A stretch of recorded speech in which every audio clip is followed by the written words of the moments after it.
if we are right, this stock has only begun. The next big things involve our 5 disruptive innovation platforms, so DNA sequencing, robotics with collaborative robots, energy storage, electric vehicles, think Tesla, artificial intelligence. You can also think Tesla on that, but you can think about every company when it comes to AI, and then finally blockchain technology. So we've had a lot of news on all of them, including blockchain technology and Square's positioning in that space. So we'll come back to Tesla in a minute, but first of all, talk about genomics.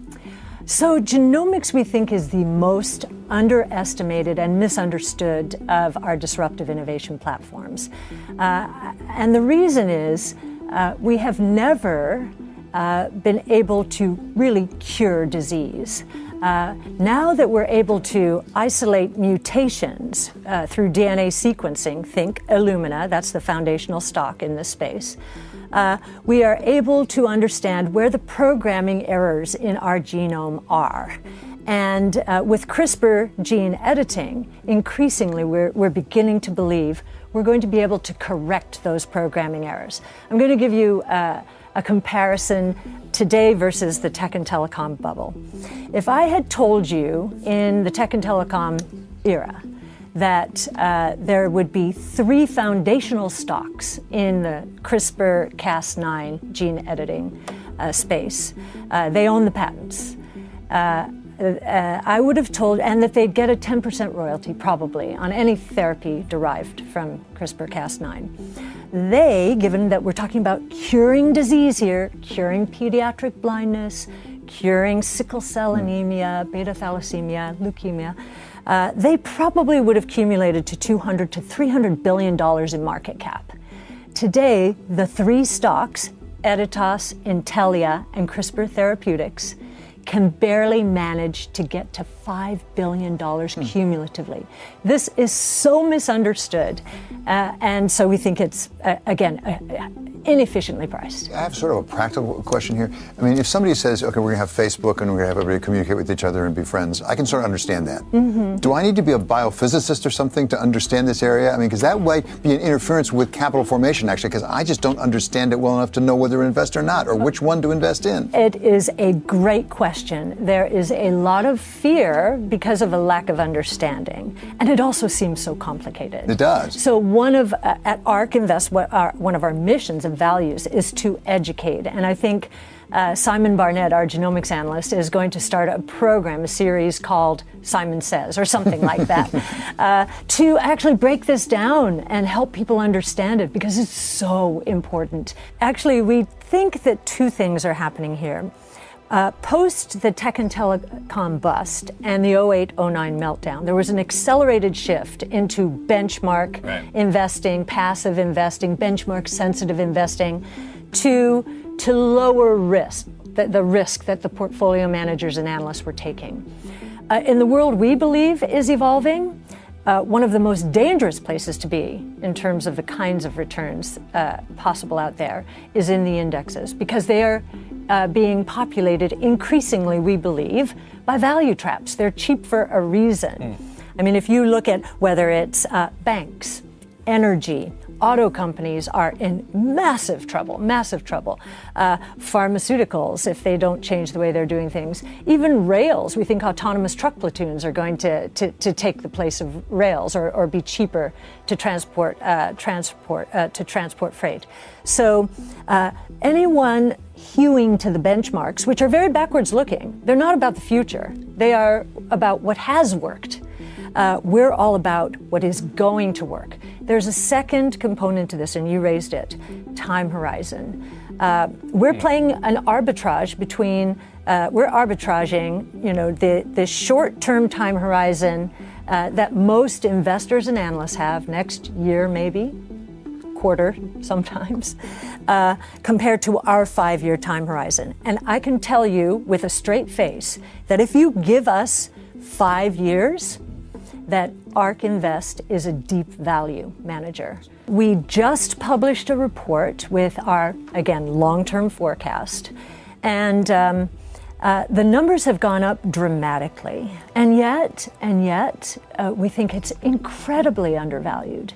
And the reason for that, there are two assumptions that have changed with in the last couple of reports. One, our bull case for Tesla in our old model was that it would lose a third of its market share. It had in 2018 17% global market share, including China. That it would lose as the Tesla killers came into the market, Audi and Porsche Taycan and Jaguar. Well, guess what? Its share increased last year to 18%. So you think Tesla can have 17 or 18% of the worldwide market when it's all electric vehicles? Is that what you're saying? And if we are right, this stock has only begun. But that makes you think that this isn't actually a vote for Tesla. It's a vote in all these other established car companies completely failing to make the crucial transition, which they've known for several years they were going to have to make. Yeah, can we really be that pessimistic about the likes of BMW? They're failing miserably. And in battery technology, they're not riding down the consumer electronics cost curve, which Tesla decided to run down, and people made fun of them. Oh, you're putting cell phone batteries at the bottom of the car, cell phone batteries that blow up? No, they chose lithium-ion pouch, which is much more costly than Tesla's consumer electronics batteries. So if they want to compete with Tesla, they'll have to sell every electric vehicle at a loss. At the same time, they're losing their internal combustion engine business. The reason this is going to happen is because within the next 18 months to 2 years, the price of an electric vehicle, like for like categories, is going to drop below that for a gas-powered vehicle for the first time. And it will continue to fall because we're riding down the battery cost curve decline. So the traditional auto manufacturer, if you look at their R&D budgets, or you look at GM's, 10% of its R&D, $25 billion in capital spending is allocated to electric. They should be at almost 100 now, given what's about to happen. And I think the reason Berlin, Germany, invited Tesla to build a factory 200 football fields, either soccer or our football, that big, is because they know they're in trouble. They've got to adjust, or else they're going to lose a tremendous number of jobs. Don't you think it's a little early to count the traditional companies out of it? I mean, they haven't really almost gotten started. So the Taycan is how old? That is the problem. That is the problem. They have just gotten started, and what they have delivered are cars that don't even meet, whether it's range or other metrics, the Model S circa 2012. Now, of course, there are three other advantages Tesla has. So batteries, one. Second is they have their own artificial intelligence chip. And our analyst, James Wang, who worked at NVIDIA, the artificial intelligence company, for 8 years, looked at the specs of this chip and said, oh my gosh, they're 4 years ahead of any other auto manufacturer in terms of the specs out there on chip technology. And that's important because we're going autonomous with electric. And autonomous is an artificial intelligence project, right? The winner will have the most data and the highest quality data. Tesla has 14 billion miles of real-world driving data today.